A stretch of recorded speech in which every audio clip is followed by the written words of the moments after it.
बिस्मिल्लाहिर्रहमानिर्रहीम। अस्सलाम वालेकुम स्टूडेंट्स, आज की वीडियो में हम unit number 11.7 electric potential energy and potential due two point charge को डिस्कस करेंगे। देखिए, न्यू बुक 2021 के एडिशन की बात मैं आपको बता रहा हूं कि उसके अंदर 11.8 का यूनिट जो है वो पहले है, that is the relationship between electric field intensity and electric potential, और 11.7 का जो टॉपिक है वो बाद में, that is electric potential energy and potential due two point charge. हम लोग पहले जो है इसको 11.7 को डिस्कस करेंगे। तो इस टॉपिक को स्टार्ट करने से पहले पोटेंशियल एनर्जी को थोड़ा सा रिवाइज कर दूं कि हम लोग अगर अगेंस्ट द फील्ड, किसी भी फील्ड के अगेंस्ट ऑब्जेक्ट के ऊपर वर्क करवाते हैं तो उसके अंदर एनर्जी स्टोर हो जाती है। इस एनर्जी को हम लोग कहते हैं पोटेंशियल एनर्जी। ठीक, तो इलेक्ट्रिक पोटेंशियल एनर्जी क्या चीज है कि हम लोग एक चार्ज को जो है वो अगेंस्ट द फील्ड मूव करवाते हैं, तो ये खुद ब खुद मूव नहीं हुआ, हमें कुछ ना कुछ वर्क करवाना पड़ेगा। ठीक, वही वर्क हमारे पास उस चार्ज के अंदर as an potential energy store हो जाती है। तो क्योंकि हम लोग इसको इलेक्ट्रिक फील्ड के अगेंस्ट लेकर जा रहे हैं, दैट्स व्हाई इसको हम लोग कहते हैं इलेक्ट्रिक पोटेंशियल एनर्जी। ठीक, और उसके बाद हमारे पास क्या, and potential due to a point charge, और हमारे पास कितना पोटेंशियल जनरेट होता है एक पॉइंट चार्ज की वजह से। इसके लिए हम लोग जो है वो एक रिलेशन ड्राइव करेंगे। बेसिकली ये हमारे पास जो है वो लॉन्ग टॉपिक्स का जो है वो एक टॉपिक है, काफी जो है वो बड़ी सी इक्वेशन है, लेकिन बहुत आसान इक्वेशन है। इसको स्टेप बाय स्टेप हम लोग लेकर चलेंगे। ठीक है, तो हमने यहाँ पर जो है वो ध्यान यहाँ पर इस चीज का रखना है, that potential due to a point charge हम लोग यहाँ पर इसके लिए रिलेशन ड्राइव कर रहे हैं कि अगर मैं पॉइंट चार्ज को अगेंस्ट द फील्ड मूव करवाऊंगा तो हमारे पास कितना पोटेंशियल क्रिएट होता है, ये हम लोगों ने जो है वो इसके लिए रिलेशन ड्राइव करना। ठीक, तो मैं यहाँ पर इसी के लिए कंसीडरेशन कर रहा हूँ कि देखें, ये बुक की आपके पास डायग्राम है जो 2021 का एडिशन है। हमारे पास एक पॉइंट चार्ज पड़ा हुआ, हमारे पास जो है वो ग्रेटर मैग्नीट्यूड का चार्ज है। ठीक है, और इलेक्ट्रिक लाइन ऑफ फोर्सेस क्योंकि पॉजिटिव चार्ज है तो यहाँ से ओरिजिनेट करके आउटसाइड जाएंगी। ठीक है, तो ये आपको नजर आ रहा है कि आपके पास जो है वो यहाँ पर इलेक्ट्रिक फील्ड लाइंस ओरिजिनेट करके आउटसाइड निकल रही हैं फ्रॉम द पॉजिटिव चार्ज। अब हमने क्या करना है, हमने एक स्मॉल पॉइंट चार्ज के ऊपर, ये जो क्यू चार्ज आपको नजर आ रहा है, इस पॉइंट चार्ज के ऊपर हमने क्या करना है, पोटेंशियल कैलकुलेट करना है कि इसके ऊपर कितना पोटेंशियल क्रिएट होगा अगर हम इसको मूव करवा रहे हैं अगेंस्ट द फील्ड, यानी कि ए से लेके बी तक अगर मैं इसको मूव करवा रहा हूँ। लेट अस से कि मैं इस पॉइंट चार्ज को ए से लेके बी तक मूव करा रहा हूं, तो इसके अंदर कितना हमारे पास पोटेंशियल क्रिएट होगा, इसके लिए हमने जो है वो रिलेशन ड्राइव करना है। दूसरी बात ये कि मैं यहाँ पर ये कंसीडर कर रहा हूं कि मेरे पास ए पॉइंट जो है वो इनफाइनाइट डिस्टेंस पर है, कहां से, पॉइंट चार्ज क्यू के ऊपर से। ठीक है, यानी कि इस पॉइंट चार्ज की मेरे पास जो इलेक्ट्रिक फील्ड कहां खत्म हो रही है ये मुझे जो है वो आइडिया नहीं, सो दैट्स व्हाई मैं यहाँ पर कह रहा हूं कि ये मेरे पास जो है वो इनफाइनाइट डिस्टेंस के ऊपर है जहां से मैंने पॉइंट चार्ज को मूव करवाना स्टार्ट किया। ठीक है, इस पॉइंट चार्ज के ऊपर मुझे पोटेंशियल क्रिएट करना है, तो उसको मुझे अगेंस्ट द फील्ड लेकर जाना पड़ेगा। तो ये एरो आपको ये दिखा रहा है कि ये हम लोग क्या कर रहे हैं, अगेंस्ट द फील्ड जो है इसके ऊपर वर्क करेंगे जो एज अ पोटेंशियल स्टोर होगा। ठीक, तो देखें इसी के लिए जो है मैं तमाम यहाँ पर वर्डिंग कर रहा हूँ। यहाँ पर ये तो हमारे पास हेडिंग आ गई है। देन उसके बाद हमारे पास देखें, ये हमारे पास इनिशियल कंसीडरेशन है, that consider an isolated charge Q is fixed in space. हमने जो है स्पेस के अंदर एक चार्ज रखा हुआ है, the electric field intensity is given by the equation. तो इस चार्ज की जो इलेक्ट्रिक फील्ड इंटेंसिटी होगी उसके लिए हम लोग मतलब ऑलरेडी इलेक्ट्रिक फील्ड इंटेंसिटी की इक्वेशन बना चुके हैं, that E equals to K Q upon R square. K जो है हमारे पास 1/4 पाई एप्सिलॉन नॉट के इक्वल है। ठीक है, times Q divide by R square, और ये जो यूनिट वेक्टर R है ये डायरेक्शन ऑफ इलेक्ट्रिक फील्ड को रिप्रेजेंट करेगा, डायरेक्शन आपकी जो है वो टुवर्ड्स राइट है। ठीक, अब इसके बाद प्रॉब्लम ये है कि अगर मैं यहाँ पर ये पॉइंट्स देख रहा हूँ, एक मेरे पास है पॉइंट ए और दूसरा मेरे पास पॉइंट बी है, तो पॉइंट ए के ऊपर इलेक्ट्रिक फील्ड इंटेंसिटी कम होगी और पॉइंट बी के ऊपर इलेक्ट्रिक फील्ड इंटेंसिटी बहुत ज्यादा बढ़ जाएगी, क्योंकि स्क्वायर ऑफ द डिस्टेंस का रिलेशन है ना, कि आपने जो है वो डिस्टेंस को कम किया तो इलेक्ट्रिक फील्ड इंटेंसिटी बढ़ जाएगी। ठीक है, तो यहाँ पर हम डिस्टेंस को देखें, चार्ज से डिस्टेंस कम करें तो हमारे पास इलेक्ट्रिक फील्ड इंटेंसिटी बढ़ती जा रही है। ठीक है, तो इसका मतलब ये कि हमारे पास जो है वो ए और बी के ऊपर इलेक्ट्रिक फील्ड इंटेंसिटी जो है वो चेंज होती जा रही है। इसका मतलब ये है कि हम लोगों को जो है पूरे पाथ को इक्वल इंटरवल के अंदर डिवाइड करना होगा, कि जहां पर हम ये कंसीडर करेंगे कि हमारे पास इलेक्ट्रिक फील्ड इंटेंसिटी यूनिफॉर्म रहेगी, एक जैसी रहेगी। ठीक, क्योंकि अगर हमारे पास इलेक्ट्रिक फील्ड इंटेंसिटी चेंज होती रहेगी तो फिर हमारे पास वर्क डन का जो अमाउंट है वो भी हमारे पास सेम नहीं रहेगा। सो दैट्स व्हाई मैं क्या कर रहा हूँ, मैं पहले इसको मैं डिफरेंट जो है वो पास में डिवाइड कर रहा हूँ, A to 1 point, 1 to 2 point, 2 to 3 point, और मैं कह रहा हूँ कि इन पॉइंट्स में जो हमारे पास इलेक्ट्रिक फील्ड इंटेंसिटी सेम है, ताकि मेरे पास जो है work done from A to R1 आ जाए, इस तरीके से work done from R1 to R2 आ जाए। तो यानी कि हमारे पास जो है वो ये स्मॉल पॉइंट कंसीडर करने का हमारे पास सिर्फ मोटो ये है कि हमारे पास इलेक्ट्रिक फील्ड इंटेंसिटी इन पॉइंट्स के ऊपर क्या रहे, सेम रहे। ठीक, आगे हम लोग यही वर्ड बता रहे हैं, that as a test charge is at infinity which is move towards charge Q, a force of repulsion acts on it, यानी कि हम अगर इसको मूव करवाएंगे टुवर्ड्स अ फील्ड तो हमें जो है वो रिपल्जन फोर्स जो है वो फील होगी। So since external work is required, इसके लिए हमें क्या करना पड़ेगा, एक्सटर्नल वर्क प्रोवाइड करना पड़ेगा। Let the test charge is at a distance R A from Q, लेट करने के हमारे पास जो है वो टेस्ट चार्ज है वो आर ए के डिस्टेंस के ऊपर है। चार्ज से हमारे पास ए पॉइंट तक का जो डिस्टेंस उसको हम लोग जो है वो आर ए से रिप्रेजेंट कर रहे हैं। ठीक, electric field does not remain same but varies as the square of the distance from the charge. ये बात हमें पता है कि इलेक्ट्रिक फील्ड का आपको ऊपर फॉर्मूला भी नजर आ रहा है कि इलेक्ट्रिक फील्ड आपके डिस्टेंस बिटवीन द चार्जेस को कम करने से बढ़ रही है। ठीक है, तो हम क्या कर रहे हैं, हम इस डिफिकल्टी को दूर करने के लिए we divide the distance between R A and R B into infinitely small displacement so that the field on each displacement will remain same, ताकि हमारे पास इलेक्ट्रिक फील्ड इंटेंसिटी जो है वो सेम हो जाए। जैसे मैं ए और पहले R1 को कंसीडर करूंगा तो यहाँ पर मेरे पास जो है वो इलेक्ट्रिक फील्ड इंटेंसिटी सेम रहे, ताकि मैं यहाँ पर जो है वो वर्क डन कैलकुलेट करूंगा। एक वर्क डन मेरे पास यहाँ पर आएगा क्योंकि यहाँ पर इलेक्ट्रिक फील्ड इंटेंसिटी कुछ और होगी। फिर R1 से R2 के दरमियान इलेक्ट्रिक फील्ड इंटेंसिटी हमने जो है वो कांस्टेंट होगी, तो यहाँ पर मेरे पास दूसरा वर्क डन आ जाएगा, फिर तीसरा वर्क डन आ जाएगा और करते करते हमारे पास जो है वो nth वर्क डन आ जाएंगे। तमाम वर्क डन को हम लोग ऐड कर देंगे तो हमारे पास जो है वो total electric potential due to a point charge आ जाएगा। ठीक है, ये तो हमारे पास एनालॉजी। अब हम जो है अपना जो है वो काम स्टार्ट करते हैं। तो हमने यहाँ पर ये बात की है कि अगर मुझे इसको अगेंस्ट द फील्ड मूव कराना है तो मुझे वर्क करवाना पड़ेगा। तो अब हम लोग अपनी जो है वो डेरिवेशन को स्टार्ट करें। The work done in displacing charge, ये डिस्प्लेसिंग इसी गलती से आ गया, चार्ज फ्रॉम ए टू 1, यानी कि मैं इसको ए पॉइंट से 1 पॉइंट तक डिस्प्लेस करवा रहा हूं। तो हमारे पास वर्क डन क्या हो जाएगा, देखें, work done A to 1 that will be equal to work done का हमारे पास फॉर्मूला क्या होता है, force into displacement into cos of theta. ठीक, अच्छा, अब यहाँ पर क्योंकि हमारे पास फोर्स है, ये तो हमारे पास क्या इलेक्ट्रिकल फोर्स है, तो दैट्स वाई इसको हम लोग जो इलेक्ट्रिक फील्ड वाले फॉर्मूले से निकालेंगे, that E equal to F divide by Q naught. तो एफ हमारे पास क्या हो जाएगा, क्यू नॉट टाइम्स ई। ठीक, एफ हमारे पास क्या हो जाएगा, क्यू नॉट ई हो जाएगा। डिस्प्लेसमेंट हमारे पास क्या हो जाएगा, डेल आर। ठीक, यहां पर देखिएगा ये ए से लेके R1 का जो हमारे पास distance that is represented by del R, यानी कि हमारे पास जो है वो R का डिस्टेंस आ रहा है। ठीक, रेडियाई, यहाँ चार्ज से लेके ए तक का डिस्टेंस क्या है, आर ए है, चार्ज से लेके 1 तक का डिस्टेंस हमारे पास क्या है, R1 है, तो दोनों के दरमियान रेडियाई के दरमियान क्या डिस्टेंस आ गया। सो दैट्स वाई हम यहाँ पर इसको जो है वो डेल आर से रिप्रेजेंट कर रहे हैं, यानी कि डिस्टेंस हमारे पास क्या हो जाएगा, डेल आर हो जाएगा। अब दूसरी बात ये है कि हमारे पास ये जो फोर्स है, ठीक है, ये जो हमारे पास इलेक्ट्रिक फोर्स है, ये है इलेक्ट्रिक फील्ड इंटेंसिटी वाली जो फोर्स हमारे पास वो कहाँ है, टुवर्ड्स राइट डायरेक्शन में है। और हमारे पास जो डेल आर है वो कहाँ है, देखें इस तरह देखिएगा डायग्राम के अंदर, इलेक्ट्रिक फोर्स हमारे पास क्या है, टुवर्ड्स राइट डायरेक्शन में, और हमारे पास जो हम लोग जिस तरफ इसको डिस्प्लेसमेंट करा रहे हैं कहाँ है, टुवर्ड्स लेफ्ट डायरेक्शन। तो यानी कि दोनों के दरमियान एंगल कितना हो जाएगा, 180 डिग्री का हो जाएगा। तो हम लोग ये तमाम चीजें यहाँ पर पुट करेंगे। एफ की जगह क्या आ जाएगा, क्यू नॉट ई आ जाएगा, डी की जगह क्या आ जाएगा, डेल आर आ जाएगा, और एंगल हमारे पास कितना हो जाएगा, cos 180। cos 180 हमारे पास -1 की इक्वल होता है, यानी कि हमारे पास work done against the field है। ठीक, ये work done from A to 1 हमारे पास क्या हो जाएगा, minus q naught E times del R, यानी कि हमारे पास वर्क डन जो है वो अगेंस्ट द फील्ड है। तो ये सिर्फ डायरेक्शन की रिप्रेजेंटेशन है। ठीक है, तो यहाँ पर जो है वो डायरेक्शन की रिप्रेजेंटेशन को मैं फिलहाल जो है वो यहाँ से एलिमिनेट करवा रहा हूँ, और फिर हमारे पास क्या हो जाएगा, Q naught E times del R. दोबारा से बता रहा हूं कि आप इसमें कंफ्यूज मत हो जाइएगा, क्योंकि ये माइनस जो है ये सिर्फ वर्क डन की डायरेक्शन बता रहा है कि हम अगेंस्ट द फील्ड लेकर जा रहे हैं, क्योंकि हमने पोटेंशियल के लिए फॉर्मूला ड्राइव करना है, तो हम वर्क करवा रहे हैं अगेंस्ट द फील्ड। ठीक है, तो ये सिर्फ डायरेक्शन को रिप्रेजेंट कर रहा है, और मैं जैसे फिलहाल जो है वो फॉर्मूले की डेरिवेशन की बात कर रहा हूँ, मैग्नीट्यूड की बात कर रहा हूँ, दैट्स वाई इसको मैं फिलहाल कंसीडर नहीं कर रहा।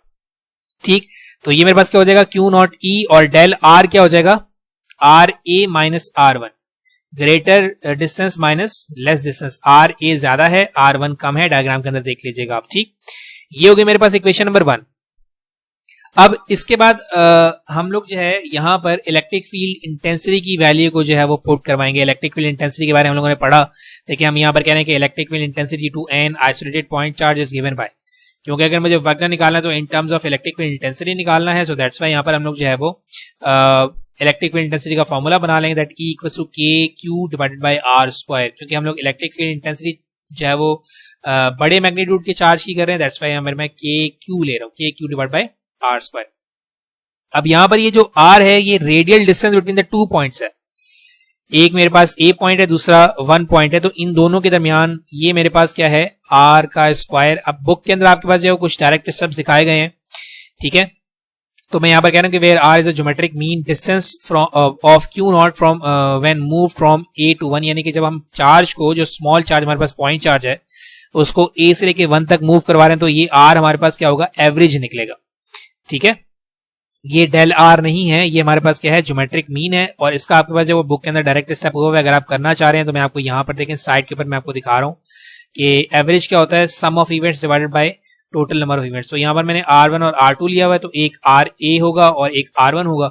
और जब आप इसको सिंप्लीफाई करेंगे तो लास्ट में आपके पास जो एवरेज का स्क्वायर है, R एवरेज का स्क्वायर क्या हो जाएगा, R1 R2। यानी कि मैंने यहाँ पर R1 और R2 लिया था, RA और R1 ले रहा हूं, तो यहाँ पर लास्ट में क्या आएगा, RA और R1 आ जाएगा। ठीक, तो आप ये स्टेप डायरेक्ट कर सकते हैं क्योंकि बुक के अंदर आपके पास जो है वो डायरेक्टली गिवन है, और अगर आपने ये स्टेप्स करने हैं तो आप ये स्टेप्स देख लीजिए यहाँ पर। ठीक, तो इसके बाद हमारे पास देखें, अब मेरे पास इस R की वैल्यू को मैं इस इलेक्ट्रिक फील्ड वाली वैल्यू के अंदर पुट कर दूंगा। ठीक, पुट इन इक्वेशन 2, तो मेरे पास E क्या हो जाएगा, E equal to K Q divide by R square की जगह क्या आ जाएगा, RA इंटू R1, क्योंकि R स्क्वायर जो है वो RA R1 के इक्वल है।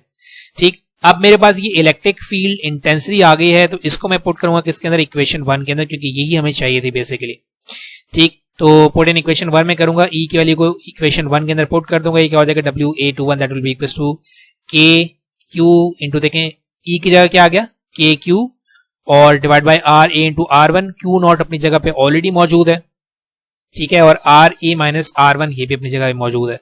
ठीक, उसके बाद मैं क्या करूंगा, ये RA और R1 को मैं इन दोनों से मल्टीप्लाई करवा दूंगा।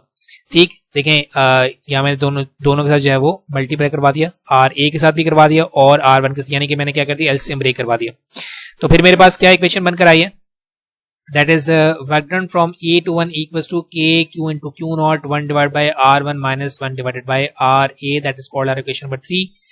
क्योंकि हमारे पास डिस्टेंसेस सेम है, हमारे पास डिस्टेंसेस सेम है, तो हर जो है वो पॉइंट के बाद हमारे पास एक जैसे ही वर्क आएगा।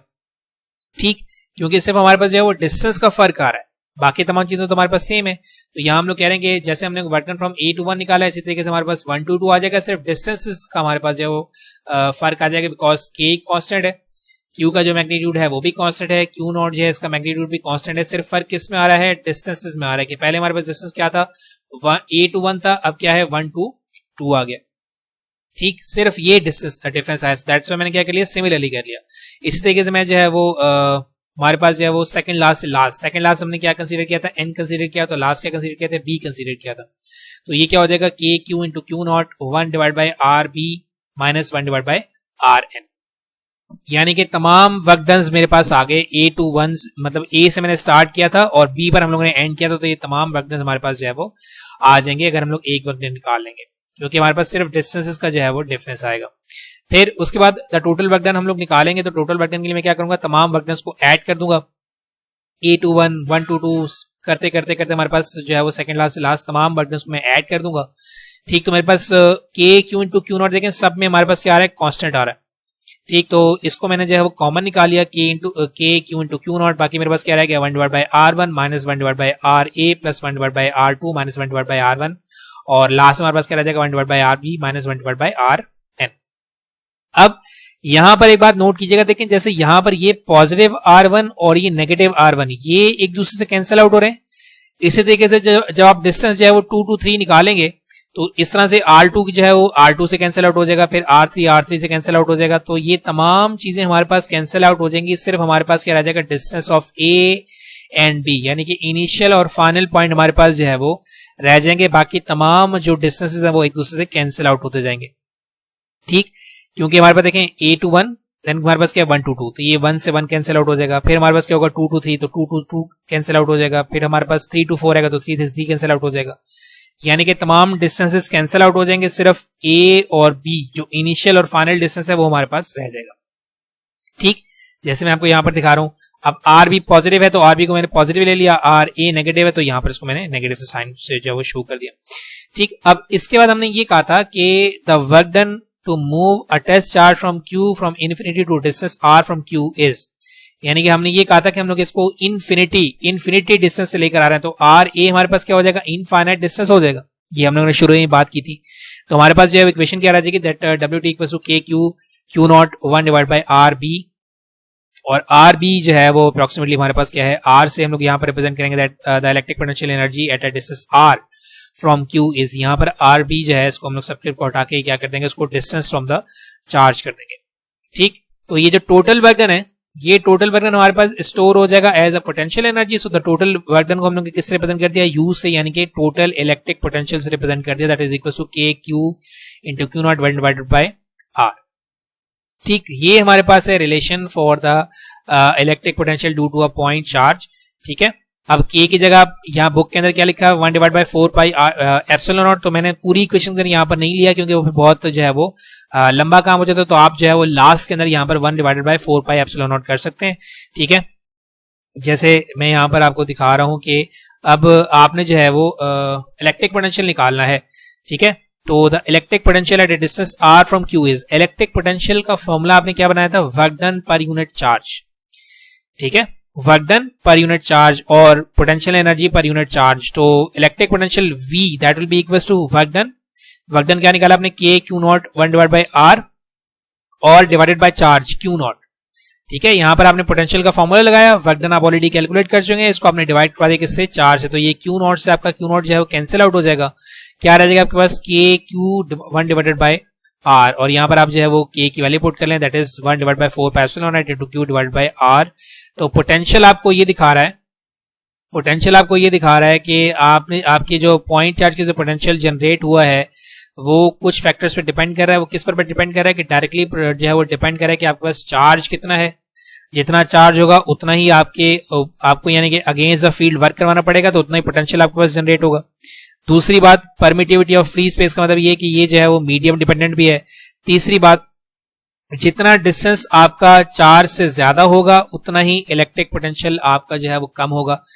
ठीक है, जितना डिस्टेंस आपका चार्ज से कम हो जाएगा उतना ही आपके पास पोटेंशियल जो है वो बढ़ जाएगा, यानी कि इनवर्स रिलेशन आपको नजर आ रहा है पोटेंशियल और डिस्टेंस का, डिस्टेंस के साथ चार्जेस के दरमियान। ठीक, तो ये हमारे पास है potential due to a point charge, और इसके बाद हमारे पास एक छोटा सा रिलेशन है that is called the electron volt. Electron volt को हम लोग यहाँ पर डिस्क्राइब करें that electron volt is unit of energy और work which is defined as. देखें हमारे पास इलेक्ट्रॉन वोल्ट जो है वो क्या है, यूनिट है किसकी, एनर्जी की या वर्क की, और ये वर्क वही है जो कि अगेंस्ट द फील्ड है।